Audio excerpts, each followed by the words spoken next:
Hello friends, आज के इस वीडियो में हम जानेंगे जावास्क्रिप्ट की कुछ ट्रिक्स जो हमें हेल्प करेंगी एक अच्छा कोड लिखने में। So without wasting time, let's get started.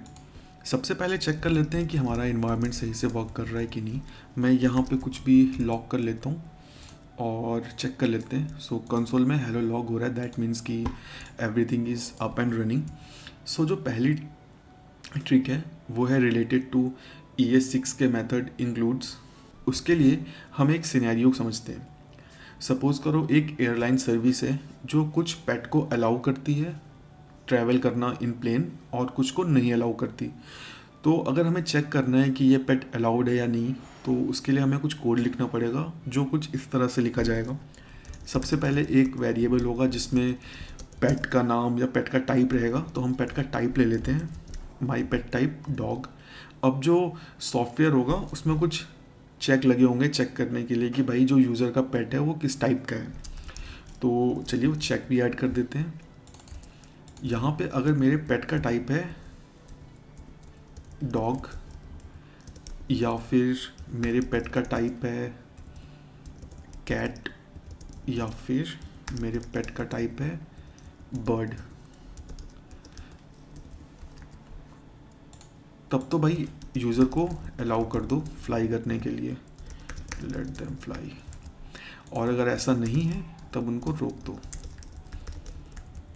Stop them. ठीक है, तो अपना कोड सही है। अगर यूज़र का पेट डॉग है तो उसको ले जाने दो, नहीं तो उसको रोक दो। अब इस कोड के साथ प्रॉब्लम ये है कि अगर कल को 3-4 नए पेट टाइप ऐड होंगे तो ये जो इफ़ी कंडीशन है बढ़ती जाएगी। इसका सॉल्यूशन ये है कि हम इंक्लूड्स मेथड यूज़ कर लें जो ES6 में इंट्रोड्यूस हुआ है। उसके लिए हमें क्या करना पड़ेगा, एक वेरिएबल बनाना पड़ेगा कांस्टेंट टाइप का। इसे मैं नाम दे देता हूँ अच्छा सा, अलॉट पेट्स। और ये एक एरे टाइप का रहेगा जिसमें वो सारे पेट के टाइप रहेंगे जो जो अलाउड है फ्लाइट में, डॉग, कैट एंड बर्ड। और हम यहाँ पे instead of checking all the condition हम यहाँ पे कर सकते हैं माई पेट इंक्लूड्स अलॉट पेट इंक्लूड्स माई पेट। अब आप यहाँ पे देख रहे हैं कि यहाँ पे स्टॉप देम आ गया है। स्टॉप देम इसलिए आया है क्योंकि मैंने यहाँ पे ये स्मॉल कैप्स में डाला है और जो यूज़र का टाइप है वो कैप्स के साथ है। हमें ये बात का ध्यान रखना है कि कभी भी अगर हम स्ट्रिंग को कंपेयर कर रहे हैं तो उसको हमेशा लोअर केस में कन्वर्ट कर लें, सो दैट जो एरर्स आती हैं अपर केस लोअर केस की वजह से वो हम प्रिवेंट कर सकें। तो यहाँ पे मैं इसे कर दूंगा टू लोअर केस और अब मैं उड़ सकता हूँ अपने पेट के साथ।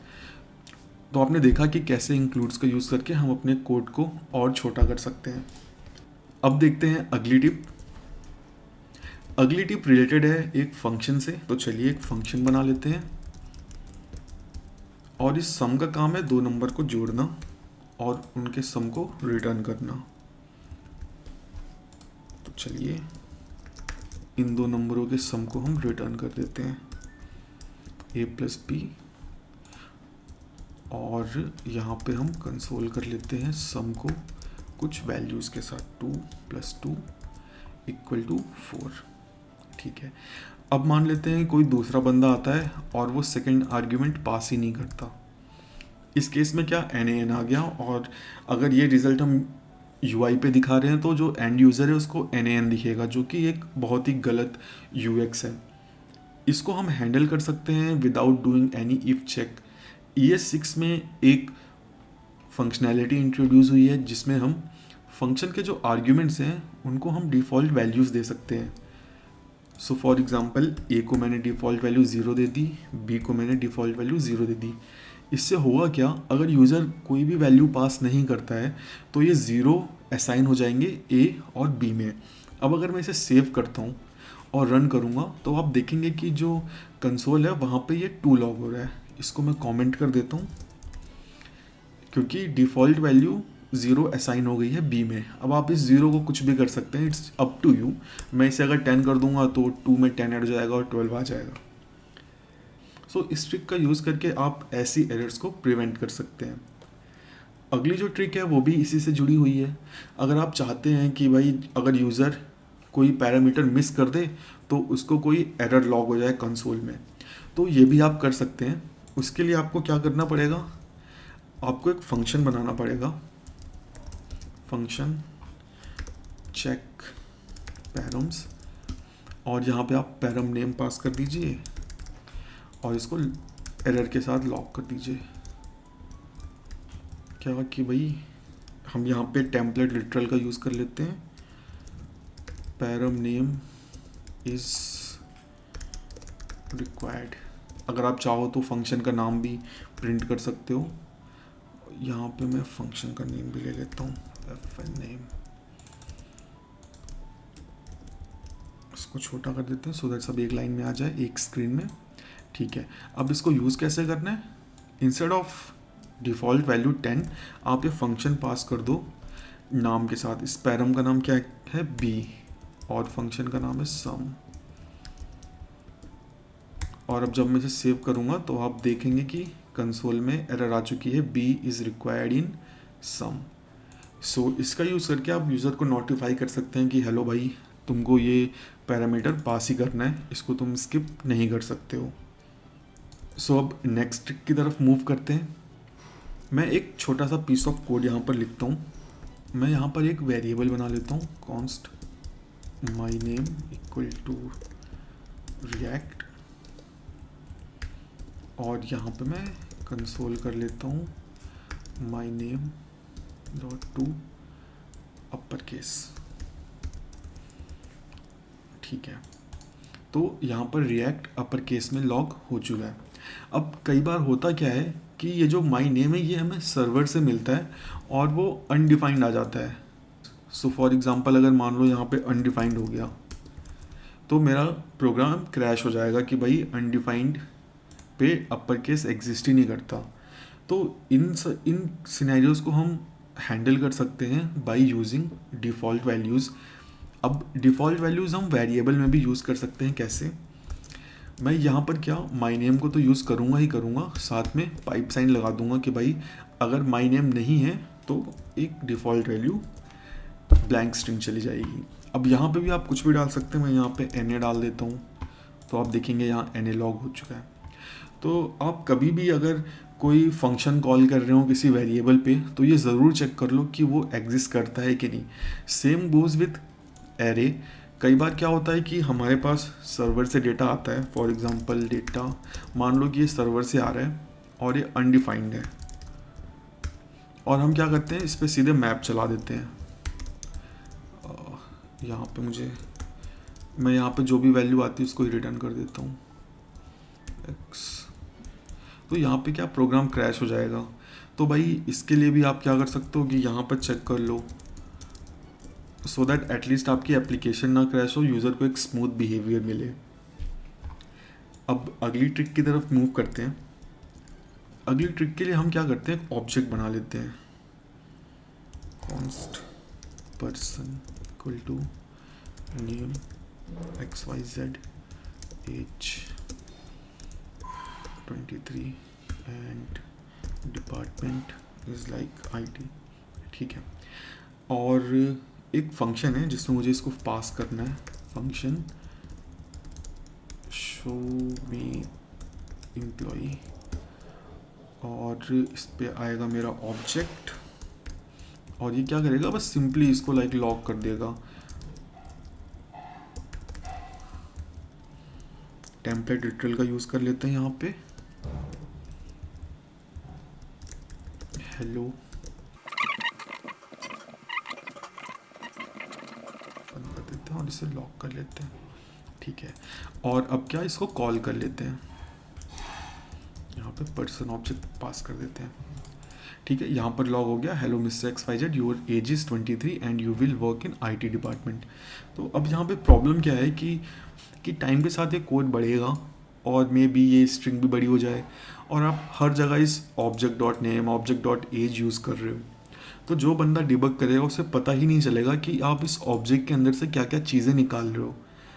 तो कभी भी अगर ऐसा हो कि आप ऑब्जेक्ट के साथ काम कर रहे हो तो ऑब्जेक्ट को यूज़ करने से पहले उसको हमेशा डिस्ट्रक्चर कर लो उस फंक्शन के टॉप पे, ऐसे कॉन्स्ट।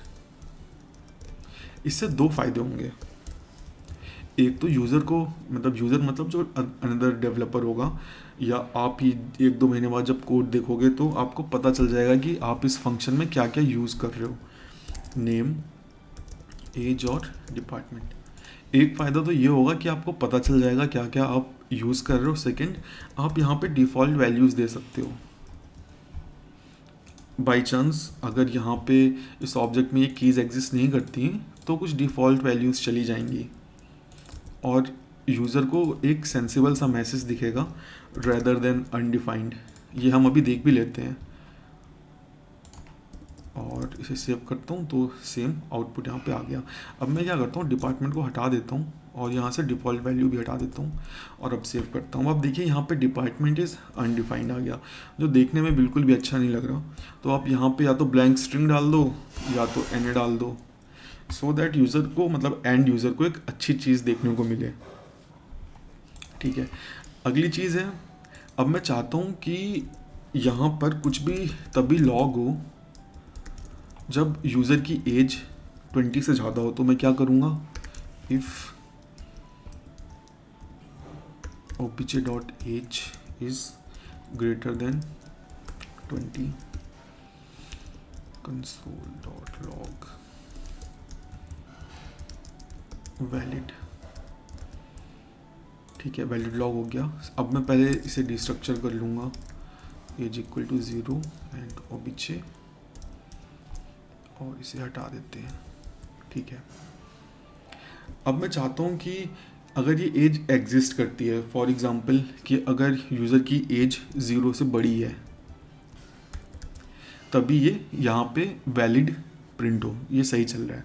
बट ये जो हम ग्रेटर देन 0 चेक करते हैं ना, इसकी ज़रूरत नहीं है चेक करने की। जावास्क्रिप्ट में 0 एक फॉल्सी वैल्यूज़ है।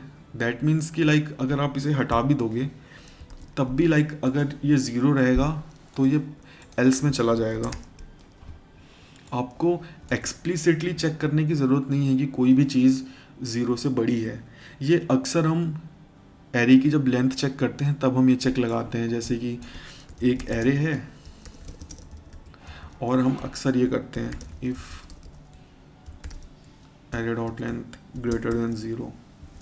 तो हमें ये ग्रेटर देन 0 करने की ज़रूरत नहीं है, डायरेक्टली हम लाइक लेंथ के साथ काम कर सकते हैं, क्योंकि लेंथ क्या एक पॉजिटिव नंबर होगा 1 2 3 4, और उस केस में क्या जो कंट्रोल होगा वो इफ़ के अंदर चला जाएगा। अब मूव करते हैं नेक्स्ट ट्रिक की तरफ। नेक्स्ट ट्रिक रिलेटेड है एक ऑब्जेक्ट से, तो चलिए एक ऑब्जेक्ट में बना लेता हूँ। एक एम्प्टी ऑब्जेक्ट है। अब मुझे अगर इस ऑब्जेक्ट में कोई की कंडीशनली ऐड करनी है, तो चलिए एक कंडीशन बना लेता हूँ, age 11 if age is greater than 10। तब मैं इस ऑब्जेक्ट में एक की ऐड करना चाहता हूँ, वोट इक्वल टू ट्रू। अब अभी तो ये सही लग रहा है, बट मान लो मेरे पास 10-20 कंडीशन है या 5-6 कंडीशन है, उस केस में क्या कई सारे इफ़ हो जाएंगे। यहाँ पर क्या हम ES6 का डिस्ट्रक्चरिंग फीचर यूज़ कर सकते हैं कीज़ को कंडीशनली ऐड करने के लिए। तो वो हम कैसे कर सकते हैं, चलिए देखते हैं। उसके लिए मुझे ये सब हटा देना पड़ेगा और इसको मुझे मूव करना पड़ेगा इसके ऊपर। ठीक है, तो मैं यहीं पे चेक कर सकता हूँ ऐसे। सबसे पहले मैं डिस्ट्रक्चर करूँगा और यहाँ पर मैं चेक करूँगा एज ग्रेटर देन 11 है, तो भाई आप एक ऑब्जेक्ट रिटर्न कर दो, वोट ट्रू, एल्स एक एम्प्टी ऑब्जेक्ट। अब यहाँ पर हो क्या रहा है, मैं चेक कर रहा हूँ अगर एज 11 से ज़्यादा है तो एक ऑब्जेक्ट रिटर्न कर रहा हूँ विद डेटा और एक एम्प्टी ऑब्जेक्ट अगर कंडीशन फेल हो जाती है, और फिर क्या इसको डिस्ट्रक्चर कर दे रहा हूँ। इससे होगा क्या कि सिंपली ये वोट ट्रू ऐड हो जाएगा इस ऑब्जेक्ट में। इसको आप लॉक करके भी चेक कर सकते हो पीछे, और जब मैं इसे लॉक करूँगा तो ये एम्प्टी ऑब्जेक्ट आ रहा है, बिकॉज 11 ग्रेटर देन 11 ये फेल है। तो इसे मैं कर देता हूँ 2, और अब चेक करते हैं। तो अब यहाँ पे वो ट्रू ऐड हो चुका है मेरे इस ऑब्जेक्ट में। अगर आप इसे फर्स्ट टाइम देखो तो मे भी आपको समझने में थोड़ा मुश्किल लग सकता है, बट अगर आप एक बार यूज टू हो जाओगे तब फिर आपको ये लिखने में बहुत ही ईजी लगेगा और आप फिर इफ़ चेक नहीं लगाओगे कोई भी की कंडीशनली ऐड करने के लिए। तो चलिए अब नेक्स्ट ट्रिक की तरफ मूव करते हैं। जो नेक्स्ट ट्रिक है वो भी है रिलेटेड टू अ फंक्शन। तो चलिए मैं एक फंक्शन बना लेता हूँ, फंक्शन शो, और इसका काम कुछ नहीं है, बस ये लॉक करेगा क्या, शो, ठीक है। और एक वेरिएबल बना लेते हैं, const is valid equal to true, ठीक है। और मैं इस फंक्शन को तभी कॉल करना चाहता हूँ जब इज वैलिड मेरा ट्रू हो।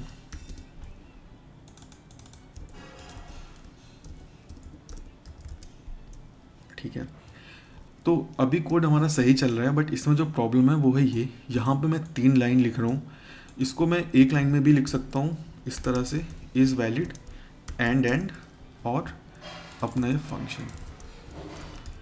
तो अब इससे होगा क्या, जब ये कंडीशन वैलिड होगी तभी मेरा ये कोड एग्जीक्यूट करेगा। आप लॉग में देख भी रहे होगे कि ये 2 बार लॉग हुआ, एक बार इसकी वजह से एक बार इसकी वजह से। अगर मैं इसको फॉल्स कर दूंगा तो ये लॉग नहीं होगा, और इसके बाद ट्रू कर दूंगा तो लॉग होगा। ये चलिए अब नेक्स्ट और आखिरी ट्रिक की तरफ मूव करते हैं जो रिलेटेड है कंसोल से। मैं क्या करता हूँ, कुछ वेरिएबल बना लेता हूँ, एज, सैलरी, और इनको लॉक करता हूँ, ठीक है। अब यहाँ पर एज और सैलरी लॉग हो चुके हैं, बट मुझे पता नहीं चल रहा कि इसमें से एज क्या है सैलरी क्या है। आप ज़रूर कहोगे कि भाई देख लो कोड में क्या लॉक किया है। हाँ मैं ज़रूर देख सकता हूँ, बट मुझे क्या वापस से कोड पे टॉगल करना पड़ रहा है। अभी मैं कंसोल पे हूँ, अब अगर मुझे देखना है कि 12 और ये क्या है तो वापस से कोड पे आओ। तो इसे हम रिजॉल्व कर सकते हैं, हमें सिंपली जो कुछ भी हम लॉक कर रहे हैं उसको एक करली ब्रेस यानी एक ऑब्जेक्ट बना दो। इससे होगा क्या कि कंसोल में वो की वैल्यू पेयर में दिख जाएगा और आपको पता चल जाएगा कि आपने लॉक क्या किया है। इससे आपकी जो डिबगिंग स्पीड है ना उसमें थोड़ा सा फ़र्क आएगा और वो इंक्रीज़ ही होगी। तो आप कभी भी कुछ भी लॉक करो तो उसे हमेशा एक ऑब्जेक्ट के फॉर्म में लॉक करो, जिससे कि आपको तुरंत पता चल जाए कि ये है क्या। So thank you friends for watching. Let me know in comments अगर आपके पास कोई और टिप्स या ट्रिक्स हैं जावास्क्रिप्ट से रिलेटेड। और अगर आपने वीडियो यहाँ तक देखा है तो मैं आपके साथ एक छोटा सा जावास्क्रिप्ट का क्वेश्चन शेयर करना चाहूँगा। लेट मी नो इन कमेंट्स इसका आंसर क्या है, या फिर आपने ये क्वेश्चन पहले कहीं और देखा है। तो ये है पार्स इंट से रिलेटेड।